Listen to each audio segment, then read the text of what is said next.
Welcome to Man Does Tech, where I solve the problems you didn't even know you had. You have the card and the account. Now start redeeming. On your iPhone, open Safari or the Google Play app and sign into the Google account you plan to use.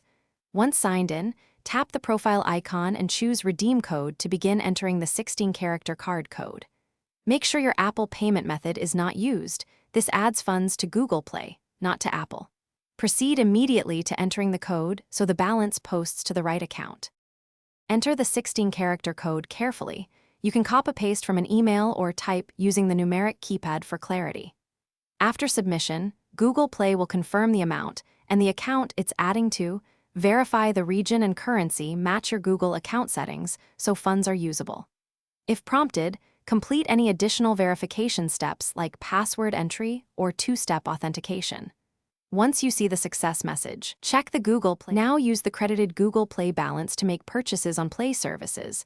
On iPhone, you'll often buy via the web and then access content in apps logged into the same Google account. If a purchase fails, make sure the app is signed into the exact account that holds the balance. If the balance doesn't appear, clear your browser cache or sign out and back in and retry redeeming. This refreshes account state.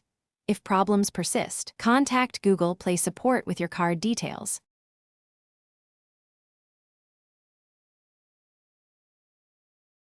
Thanks for watching. If you found this helpful, don't forget to like and subscribe.